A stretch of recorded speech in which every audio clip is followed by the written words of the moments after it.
സുഖമാണ് അൽഹംദുലില്ലാ. ഇന്ന് ലീവാണ്, വെള്ളിയാഴ്ച അല്ലേ? ഇന്ന് ലീവാ. പിന്നെന്തൊക്കെ? പിന്നെ നമുക്ക് സന്തോഷ വാർത്ത ഉണ്ട് കേട്ടോ. എന്താണ്? മെസ്സി വരുന്നുണ്ടല്ലോ കേരളത്തേക്ക്. മെസ്സി മെസ്സി മെസ്സി വെള്ളിയാഴ്ച കുത്തുപോകാനോ? വെള്ളിയാഴ്ചയും വരണ. ആര്? ഫൈസിയല്ലാന്ന് മെസ്സി. മെസ്സിയെ നമ്മളെ ഫുട്ബോളിക്കാരില്ലേ, അർജന്റീന മെസ്സിയെ വരുന്നുണ്ടല്ലോ കേരളത്തിലേക്ക്. കൊടുത്തേക്കാനോ? എന്തു കൊടുത്തേക്കാന്? അമൃതാഞ്ജനും കോളാരിയോ? നിങ്ങൾ ഗൾഫിൽ നിന്ന് വരുന്ന ആളെ എന്താ പറഞ്ഞത്? നമ്മൾ ഫുട്ബോളിക്കാരൻ മെസ്സില്ലേ, ആ ചെങ്ങായി വരുന്നുണ്ടല്ലോ കേരളത്തിലേക്ക്. എന്തിനാ കളിക്കാൻ വരുന്നേ? ഫുട്ബോൾ കളിക്കാനേ. ആന്ന് ആ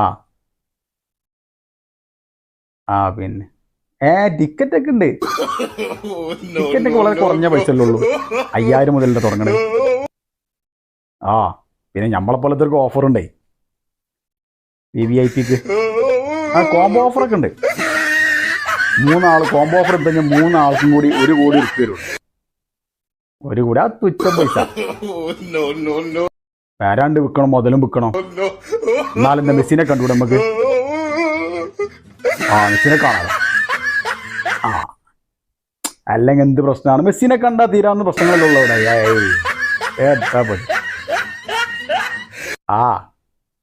മെസ്സിനെ കണ്ട എല്ലാ പ്രശ്നങ്ങളും തീരും. മെസ്സി വരുന്നതോടെ എല്ലാ പ്രശ്നങ്ങളും നമ്മളുടെ തീരും. വളരെ കുറഞ്ഞ പൈസയല്ലേ ഉള്ളൂ. പിന്നെന്താ? TV-ലൊന്നും കണ്ടാൽ ശരിയാവില്ല. ഇത് നേരിട്ട് കാണണം. അത് 5000 10,000 കൊണ്ട് അതിൻ്റെ ഭംഗി വേറെ തന്നെയല്ലേ. അതിൻ്റെ ചൊർക്ക് വേറെ തന്നെയാണ്. അതുകൊണ്ട് സെവൻസ് ഫുട്ബോളൊക്കെ കണ്ടോളാം. അത് ശരി, അത് 50 ഉറുപ്പ്യ കൊടുത്തുകൊണ്ട്. അത് പന്തലല്ലേ, ഇത് ഫുട്ബോൾ കളി. മെസ്സിയാണ്, മെസ്സി. മെസ്സിനെ കാണാൻ നിങ്ങൾ പൈസ കൊടുക്കേണ്ടി വരും.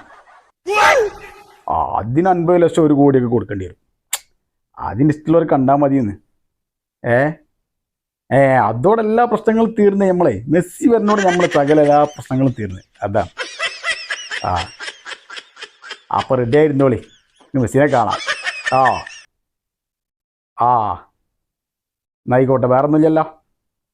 എന്നാ ശരി, വലൈക്കും അസ്സലാം. അങ്ങനെ മെസ്സി